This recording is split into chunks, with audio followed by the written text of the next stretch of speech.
All right, we are recording. All right, today we have Bess from Inertia Physio and Pelvic Health.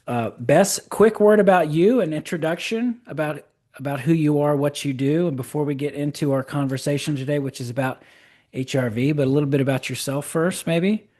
Yeah, so I have been a doctor of physical therapy for 14 years now. I opened my own practice 5 years ago this August, but love treating the whole person. And in physical therapy world, I think we can, get caught up in this joint specialist or this uh, area of the body specialist, this treatment specialist, but seeing the person as a whole is kind of how I have started integrating heart rate variability into my practice in the rehab capacity and especially in the pelvic health realm and where I see patients with a lot of bowel bladder digestive issues that know it or not are very and the patient's end are very nervous system related. So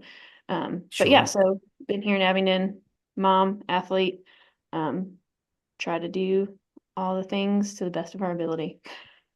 Sure. Well, you kind of hit on it there, and we're going to talk today about HRV, heart rate variability, which is kind of a should we say, up and coming metric. It's Yeah. becoming more popular to the point of I wanted to show you this. I saw this in the paper. There was an article in the New York Times. They got a Nice. whole page when your Apple Watch becomes an office taskmaster. Wearable tech that tracks data like heart rate variability is telling people how to perform.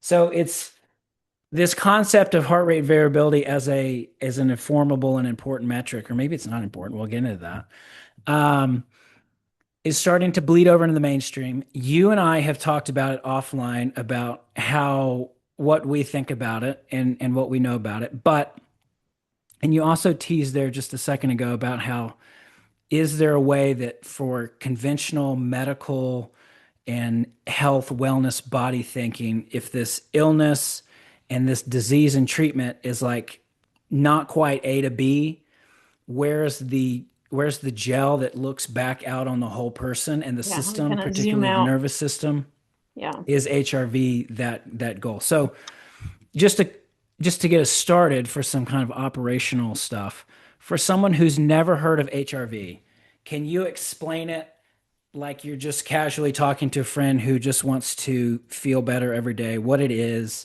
why Yeah. does it matter, that kind of thing?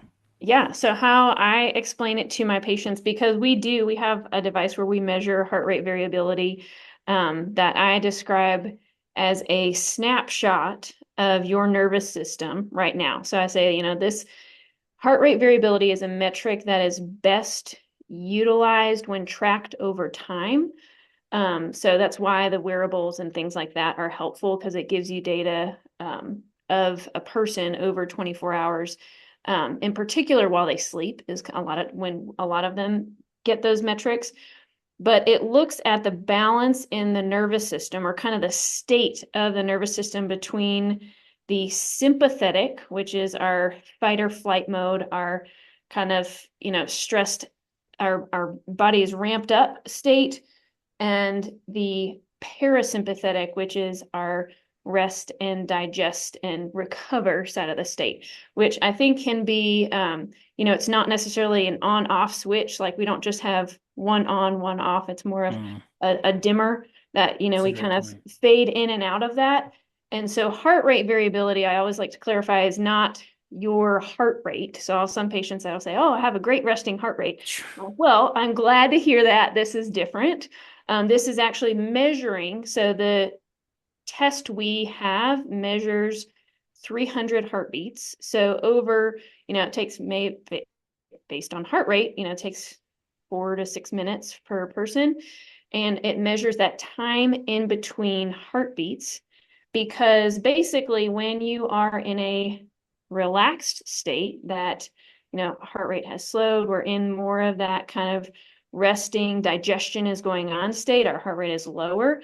But then if something happens that our nervous system needs to switch to the other, we have a quick change in between that heartbeat. And so, or that heart rate. And so we want to see that the variability, like your body's ability to shift in and out of that, we have a high variability is what we look to see.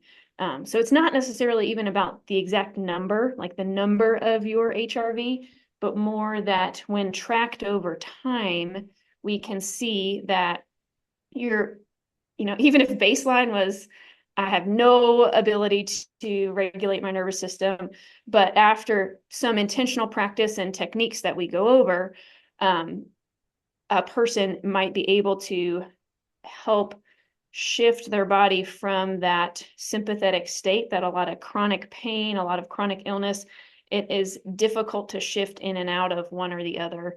But basically, yes. So heart rate variability as a metric is looking at the balance in the nervous system and someone's ability to shift in and out of those states is I would say a simplified version of what that is. Sure. No, I really like all of that. And the kind of one thing that you touched on there a little bit, when that thing gets hijacked and becomes a pathological condition, what you've described in this variability, right? Not just what your heart rate is, but this variability is like the depth and breadth of your ability for your nervous system to go up and down without constraint.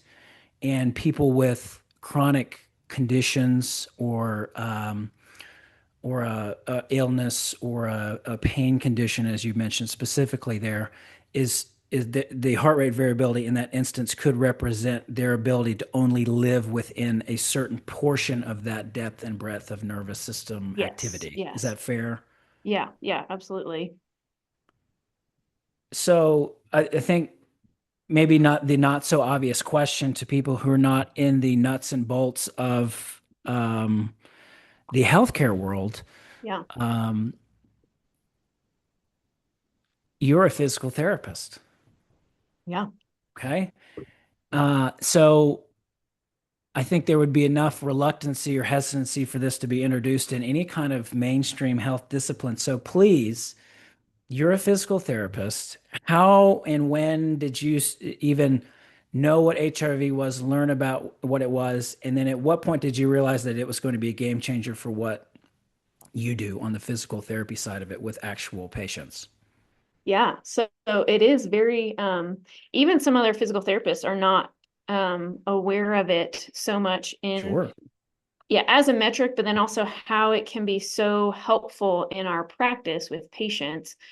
Um, and so I would say my answer to that would be not before I started my own clinic in 2021. And with that, I started using so the newbie is the eStim device that I use that is, New Fit is a group out of Austin, Texas, with basically their approach is all nervous system based. And so with the eStim unit, it is a mapping. Basically, we are trying to retrain the nervous system in chronic pain, but then also in performance based, like we're trying to um, reach, I guess the way that I describe it to patients again is we're trying to find areas in your muscles where muscles are either overly clenched, turned on all the time, underactive, not doing what we want to, and then retrain that with functional movement. So I started on that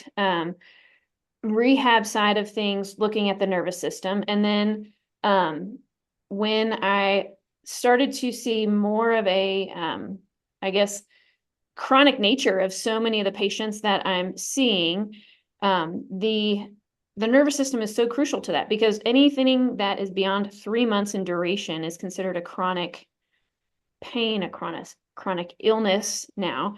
And so when we are in that chronic scenario, your nervous system adapts. So I guess it is both when I started with the new fit device, but then as I started to see a lot more pelvic health patients, that we have to get into pain science and we have to get into the nervous system because so many of those things have been systemic. So they are not only, oh, I feel pain here, but I feel pain here when I'm stressed out, things are worse. Like when I am having more dysfunction in my relationship with my spouse, or when I work stress, I'm having more bladder frequency, I'm having more constipation, I'm having more of these symptoms. And so I wanted a metric for that. And that's what HRV gives us is okay, how do we demonstrate to patients this is what we're seeing in your nervous system right now. This is what we're going to do about it. And it's pretty I would say most patients after we have done that screen can see, oh yeah, actually this is affecting more of my life. It's not just I'm not a series of isolated parts, but as a whole person, I can see how my nervous system is affected. So I guess it was both the utilizing the newbie in my new practice as a business owner, but then in seeing so many of those kind of specialized patients, the chronic nature of what they were going through really required some approach to the nervous system and giving a metric, an objective data to that was how we started to integrate that into our practice. And so it's been really cool to see patients kind of like the light switch goes on and they're like, oh, I see what you mean. Or, some people are aware of their own, like how life stressors act on their body. But I think it gives a metric for Yes, but not in what, a concrete, tangible way that you can see like a number, right? yes, yes. I mean, that's so interesting to hear your exposure to how HRV could be integrated into a healing practice. I mean, there would have been not just one even mention of this at medical school, zero. I mean, maybe Yeah. it's different now because there's an article in the paper about it, but zero mention about it. Zero mention in residency. It was not until I was out on my own as a Yeah. business owner and a healthcare practitioner that's looking at some issues that are not so clearly defined by the framework that's been accepted by everybody. And not to mention, you have a framework that's not really that expandable. And then you also have patients who are really have been just hitting a wall Yeah. that the conventional drugs, tests, surgeries, treatments, therapies, protocols are just not cutting the mustard, should we say? Yeah. And it wasn't until investigating what I know kind of osteopathically and kind of holistically to open up the doors of addressing what you mentioned, the psychosocial dynamic, the modern world we live in, all of this stuff, the way that you mentioned the way that the nervous system adapts, that can be positive and negative. It's still going to Yeah. adapt one way or the other to your environment to support you in the best way it can. It was not until I was trying to solve the problem that was things that were not going well that led my reading and the literature to say, oh my gosh, it's all tracking back to this one, what so happens to be just a number that can be spit out as a metric. So it's interesting to hear your trajectory on that because it sounds pretty similar to mine. Yeah, yeah. Well, and I guess I should add, so with the newbie, with the new fit, that one of the treatment modes that we do is called a master reset. That is a very specifically looking at stimulating that parasympathetic response. And so as I'm learning this, using this new machine, I was kind of like, oh, how is this initially was designed to help athletes recover and HRV was known in the performance athletic sphere Sure. for, okay, are you recovered from this training cycle? Are you good to go into the next one? Do we need to take but then as we are translating that to more the general population, um, really seeing, okay, how is not only performance being affected, but just general life being affected by this nervous system imbalance. So you've mentioned a couple times now what sounds like a pretty novel and unique therapy that you're specifically using in your clinic for this purpose. Can you more specifically walk us through what that looks like and kind of in pretty simple terms, like what that would look like to a patient and what the kind of goal would be there? Yeah. So electric stimulation is very common in therapy in general. Most people that have been to a chiropractor's office or physical therapy may have experienced just electrodes, like those little white square electrodes that um, cause tingling to maybe a painful area. So e-stim itself is very common and not new in the rehab world. But the newbie, what I was describing as our machine, is a direct current. So the type of electricity that we are using is different. Alternating current is what like a TENS unit that people can, just buy online and use for pain management, or a traditional e-stim is an alternating current. So the direct current um, was really not able to be used at all until they came up with the newbie, because direct current, without the carrier frequency that that machine has, would just burn your skin. Like it would just be too intense. You can, it's used in the Soviets, and that we're not doing that type of training Research yet, here. no. But so the way that I use the machine is both um, the master reset is a treatment I use very frequently for before we're even getting into starting to increase performance, look at function, and if we're just trying to regulate the nervous system. So the master reset is a setting where I have two electrodes and at the back of the neck, the suboccipitals, and then two on the bottoms of the feet. And so that is very passive treatment that Sure. patients are laying there, and we're getting the stimulation through the whole body. And I kind of try to give some instruction on diaphragmatic breathing as well, and other strategies just to passively try to stimulate that parasympathetic response so that we're promoting recovery. So that's our one treatment that we'll do with that. And so the mapping is another treatment that I use with the machine, where I am moving the electrode around. The mapping is just the term for moving the electrode around. And because muscle contraction is an electric action, right? So we have if we get to the level of the motor unit, we have calcium and whatnot. But so basically it's electric No, it couldn't response. be. It couldn't be. Why would ibuprofen help everything then, Bess? It can't just be So, electrical problem. There has to be some inflammations, right? right, right. It can't be So electrical. when we, yes, so muscle contraction. So that's why if you put an electrode and you turn it up really high, you can see your muscle contract.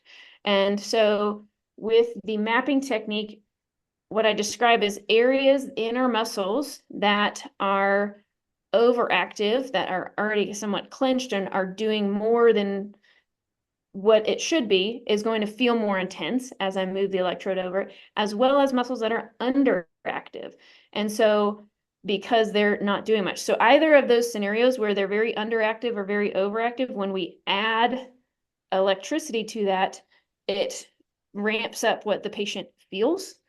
And so I say the mapping is not any imaging that I'm seeing, it's the patient describing that feels more intense right there. Oh, interesting.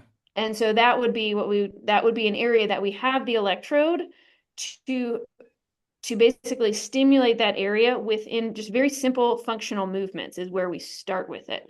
So we use the electrodes during exercise, during movement in the clinic, with the goal of trying to re-educate the nervous system that, okay, that is not a dangerous movement. Like maybe if those muscles are not firing, it's the nervous system that is creating that tone that that's like, oh, I Yeah. can't ever touch my toes. I always have chronic tightness in my hamstrings. I'm like, well, also your nervous system is going to protect you from dangerous movements. And so the tone you From a may be memory feeling, standpoint. it's not because you need to stretch more. It's because your nervous system is protecting that movement. Yeah, we have a similar concept in osteopathic manipulative medicine, which I guess is bled over at least in some regard counter strain.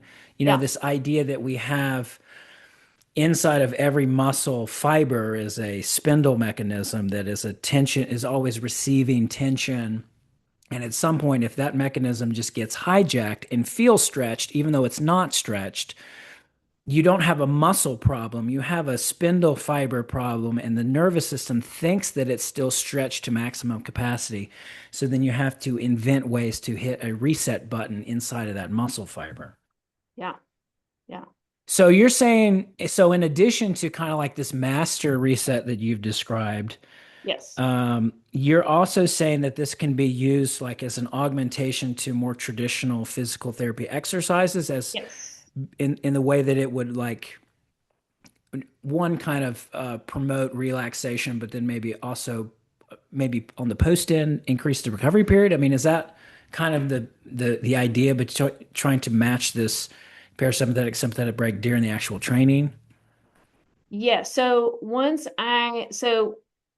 that's where, so HRV, where it comes in and so say we do an HRV screen with somebody and I'm seeing they are, you know, super dysregulated, not looking like their nervous system would handle the intensity of that mapping process and Mm, doing exercise sure, with electrodes and spots. So those would be patients that I say, okay, based on what I'm seeing right now, I'm not going to do that mapping process. Maybe we would do some other, sure. um, kind of less intense exercise followed up with that master reset to help the nervous system recover and really kind of accept the treatment that we did. Because if they're staying in that sympathetic state the whole time, I'm like, our time is not really productive if you're coming away just as ramped up as you came in. You've hit on something there a little bit where, and we've not gotten into exactly why anybody would care about HRV. So maybe we'll backdoor into that. Um, but this idea that you've just touched on it, I think is so important from what I see, because from a primary care perspective, there would be so many people that are ready to make a change. They're ready to go at something 1,000% because they go at everything else in their life 1,000%, and they're very successful in that. However, if we're to understand that HRV is kind of the thermostat of your, and I know this word is kind of overplayed, but if the HRV is your thermostat of your resilience, what you Yeah. can actually take on in a productive manner without totally frying yourself out, either from like a mental or physical burnout perspective, I think you've hit on something there that what HRV then allows in that case, and when we're talking about from a primary care medical perspective, is it makes that the treatment plan in there much more personalized from an ability to say, I'm ready to take on X, Y, and Z, but I am not ready to take on what, Yeah. Yeah. JKL, Yeah. Yeah. So Absolutely. what are your thoughts on HRV as ability for not just practitioners, but for patients to kind of meet where they're at? Yeah, and it can be I definitely know the patients that you're saying, yeah, they're going to do everything 1,000%. And um, having HRV as a metric to say, okay, I know you feel that, I know your emotions may be that you feel ready to do this right now. You really, really want to because you want to get out of whatever rut you're in. And this is But America. We should be able to do that, Bess, yeah, right? We can we right, can we can white knuckle our way out of this. right. Um, And so, but then we can say, okay, but looking at what your, so this HRV screen that I have, it goes through just various visuals. And I always say, I don't claim to be the neuroscientist that came up with the algorithm Sure. that, plugged it in. But one of them, I say, okay, this is not imaging of your brain, but this is looking at mentally and emotionally how resilient your body is to the stressors on it. And so one of the lowest percent on there is like black. I call it road rage brain. It's like black and red, and the whole brain just looks, like charred.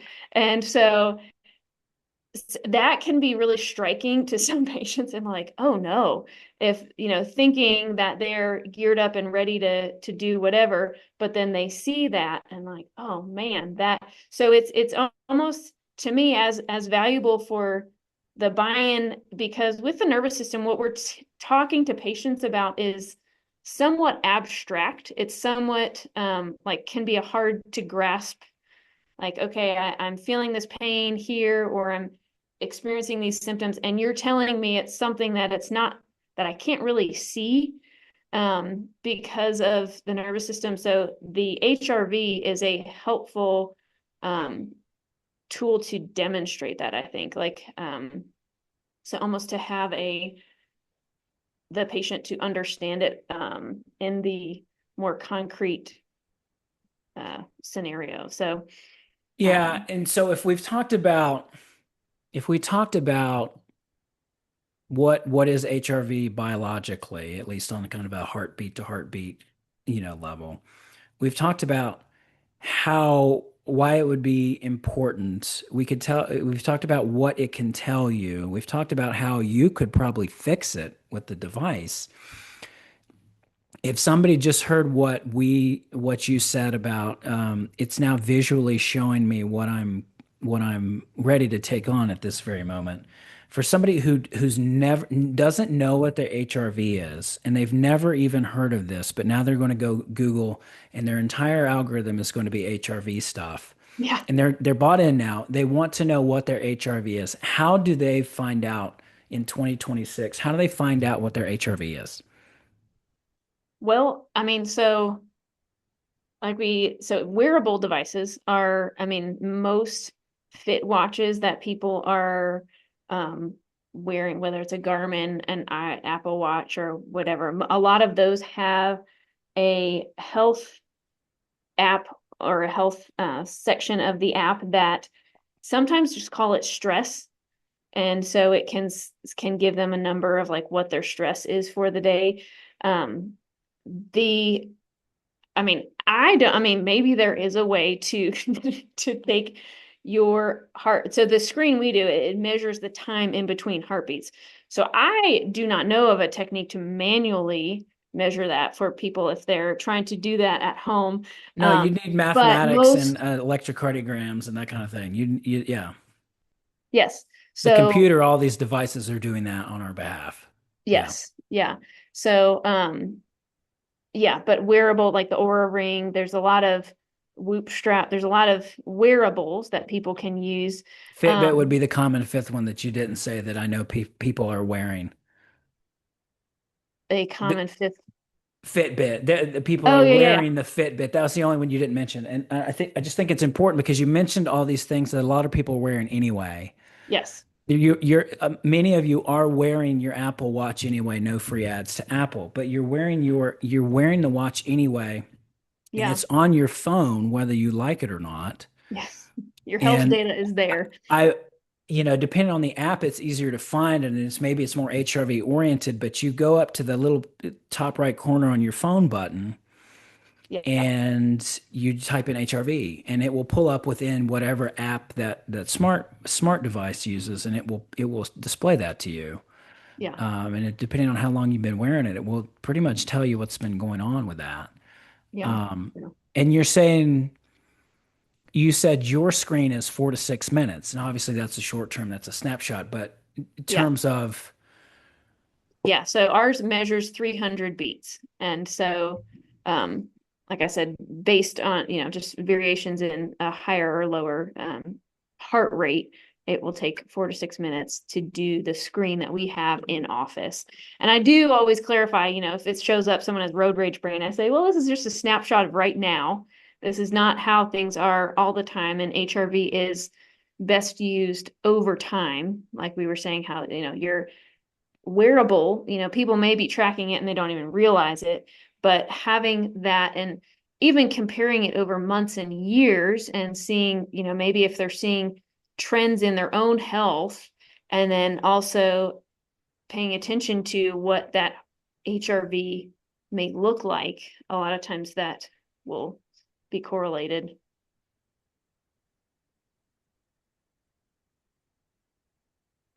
one question I do have, and it's kind of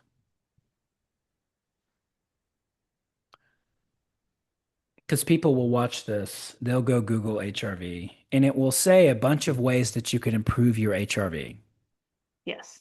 Okay. And we all know these things. Um, it's going to look a lot like reduce your stress, go to sleep on time, eat healthy, exercise. Why would somebody use electricity to improve their HRV instead of maybe relying on all these other things that, though we know that we could do, should do, and would elevate our HRV? Oh, let's loop breath work in there. Let's loop some really common, and if I'm honest, free things. Why Yeah. would somebody use electricity to try to improve this? I mean, as a well, you and I have talked a little bit about the pulsetto. There's so many devices out there that are designed that are marketed to, oh, this is going to improve your health in this or that way. And yes, for so many aspects of health, there are mostly free interventions. Like there's so many things we can do lifestyle wise um, to improve our health. But I think the answer to that is that we are human.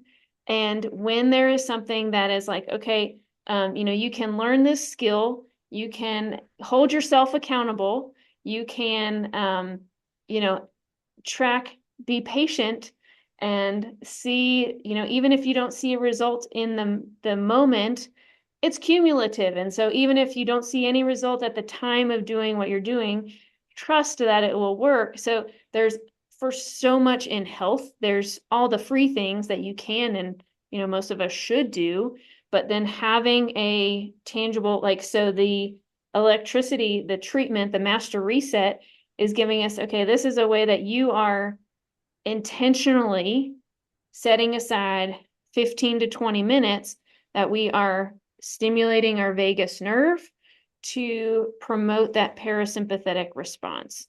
And so and I tell patients, I say, we don't have to do it here if you're going to go home and spend that same amount of time doing A, B, or C to try to help your nervous system.